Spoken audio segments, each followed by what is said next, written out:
तो उस विषय में थोड़े समय में मुनि जी अपनी बात रखेंगे।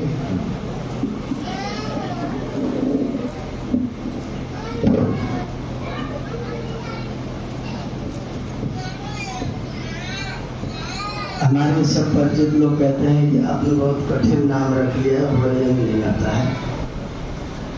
हम लोग जीवन भर व्याकरण पढ़े पढ़ाए हैं और यजुर्वेद के 10वें अध्याय में एक मंत्र है, हंसा शुचिषत वसुरंतरिक्षषत होता वेदिषत अतिथिर दुरोणुषत। उस मंत्र से मैंने शुचिषत शब्द को लिया और शुचि कहते हैं परमात्मा को। शुचौ परमात्मनि सीदति असौ शुचिषत। जो पवित्र परमात्मा में अपने आप को समर्पित कर दे उसे कहते हैं शुचिषत। तो नाम बहुत विचार पूर्वक मैंने स्वीकार किया है। पूज्य आचार्य जी का बहुत बहुत धन्यवाद। मैं यहाँ कल रात्रि काल आया, उससे पहले भी एक दिन आपसे भेंट करके गया था। आज अभी गुरुकुल वृंदावन देख करके मैं आ रहा हूँ। वहाँ भी आपकी तपस्या से कुछ हरियाली, कुछ सुंदरता, कुछ सौंदर्य दृष्टिगोचर हो रहा है। उसके लिए मैं आपका बहुत बहुत अभिनंदन करता हूँ।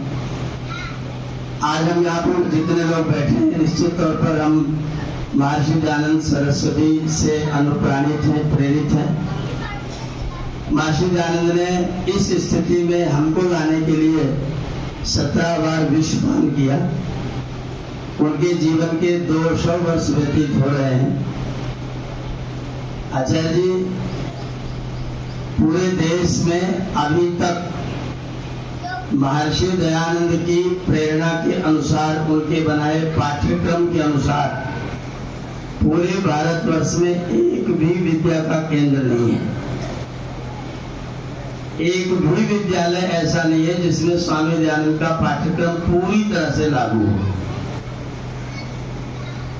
उसमें हम भी कारण हैं, उसमें हम सब माता पिता लोग भी कारण हैं, हमारी राजनीतिक व्यवस्था भी बहुत बड़ा कारण है।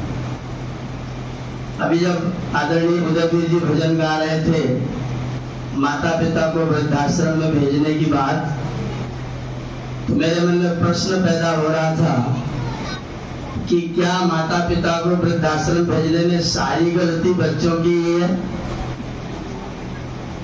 जी, या हम लोगों की भी है? बच्चों को केवल अर्थतंत्र में जूझने की बात किसने बताई? तुम केवल धन कमाओ और कुछ नहीं चाहिए, शिक्षा किसने दी बच्चों को? जिनको वृद्धाश्रम भेजा जा रहा है उन्हीं लोगों ने दी है। तो जो गलती करेगा परिणाम तो भोगेगा। और आज भी हम वही कर रहे हैं। कोई बच्चा खेती करके अपना जीवन यापन करे, भले साल में 2, 4, 6 लाख 10 लाख रुपए कमाए, और एक व्यक्ति मात्र 20,000 की नौकरी करे, तो माता पिता अपनी बेटी का विवाह करने के लिए किसके पास जाएंगे? नौकरी वाले के पास, खेती वाले के पास। अगर हम शिक्षा को नौकरी के लिए मानेंगे तो वृद्धाश्रम में तो पक्का है, फिर बच्चों की कोई गलती नहीं, फिर तो आप अपना वृद्धाश्रम अपने आप खुद तैयार कर रहे हैं। महर्षि के सिद्धांतों को हम आज तक ना तो गृहस्थ में, ना तो ब्रह्मचर्य में, ना तो वानप्रस्थ में, मुझसे बहुत बड़े बड़े विद्वान लोग हैं भारतवर्ष में, सब गृहस्थ में हैं। मेरी अवस्था से बहुत बड़े बड़े लोग हैं, रिटायर्ड हो चुके हैं, बच्चों का विवाह कर चुके हैं, लेकिन वानप्रस्थ में, ये वानप्रस्थ आश्रम स्वामी जी ने किसके लिए लिखा था? विद्वानों के लिए नहीं। विद्वान लोग खाली मंच पर व्याख्यान देंगे, सारी जिंदगी विद्वान लोग गृहस्थ आश्रम में व्यतीत कर रहे हैं। वानप्रस्थ संन्यास में जाने वाले आचार्य जी घर का वानप्रस्थ दीक्षा देंगे, कौन लोग लेंगे? कोई उपदेशक? हम तो सीधे संन्यास में जा रहे हैं। 6 महीना से कह रहे हैं आचार्य से करीब हम बाल फंसने की बात कर रहे हैं। सीधा संन्यास पी लो तो मैंने डाली जाके उपदेशक लोग नहीं आएंगे वानप्रस्थ करने। वो हमारे गांव के कुछ साधारण लोग, भोले भाले लोग, सज्जन लोग हैं, थोड़े मन में साधना की मानो लोग वानप्रस्थ में आएंगे। मैंने अपने आप को इसमें डाला। मैंने जो हमारे स्वामी जी का आदेश है उस आदेश का पालन करने के लिए पूर्ण अवस्था होने पर गृहस्थ में 25 वर्ष व्यतीत करते ही मैंने उसी दिन घोषणा कर दी कि मुझे वानप्रस्थ में जाना है। जिस दिन गृहस्थ के 25 वर्ष पूर्ण हुए उसी दिन लोग 50वां मना रहे घर में। घर में 50वां विवाह का 50वां घर में बैठे बैठे मना रहे हैं। तो स्वामी जी ने हम सब के लिए बलिदान का कार्य किया। उनकी 200वीं जन्म जयंती 2024 में है। हमारे प्रधानमंत्री जी ने घोषणा किया कि आर्य समाज के लोग कुछ बड़ा आयोजन करें और सरकार उस आयोजन में पूरी तरह से समर्थन और सहयोग करे। उसी दिन मैंने एक संकल्प लिया कि बड़ा करने के उद्देश्य से हम 201वें जन्मदिन पर 201 यज्ञ वेदी बनाएंगे। ऐसी बड़ी बड़ी 201 यज्ञ वेदियां और 201 यज्ञ वेदियों पर चारों वेदों का पारायण 13 जनवरी से प्रारंभ करके 12 फरवरी तक वह कार्यक्रम होगा। 1872 में स्वामी दयानंद सरस्वती नाग वासुकी मंदिर की सीढ़ियों पर रात को सोते थे और दिन में मेले में कुंभ में वेद का प्रचार करते थे। उन्हीं सीढ़ियों के ठीक सामने लगभग 3 वर्ग किलोमीटर एरिया में 200 यज्ञशालाएं बना करके और 31 दिन में चारों वेदों का पारायण करने का मैंने संकल्प लिया है। मैं उस कार्यक्रम का निमंत्रण देने के लिए दौड़ रहा हूं। 8 मई को अयोध्या में यज्ञ करके हमने अपनी यात्रा आरंभ की है और आज यहाँ आते आते 8000 किलोमीटर चल चुका हूँ। गाड़ी का मीटर आप देख लीजिएगा, उस पर विश्व सम्मेलन बैनर पर लगा हुआ। वो गाड़ी लेकर के मैं अब तक 8000 किलोमीटर चल चुका हूँ। सारे देश में जाकर के सब लोगों से जितना मेरा संपर्क हो सकता है संपर्क करके मैं ये कोशिश कर रहा हूँ कि बहुत बड़ा कार्यक्रम, इतना बड़ा कार्यक्रम कि जिसको गिनीज बुक में दर्ज किया जाए। गिनीज बुक वालों ने शर्त रखा है कि 1 लाख यजमानों की सूची दीजिए तो हम इसको दर्ज कर दें। हमने आवेदन पत्र छपवाया और अब तक 10,000 यजमान बन चुके हैं। हमें 1 लाख यजमानों की सूची देनी है।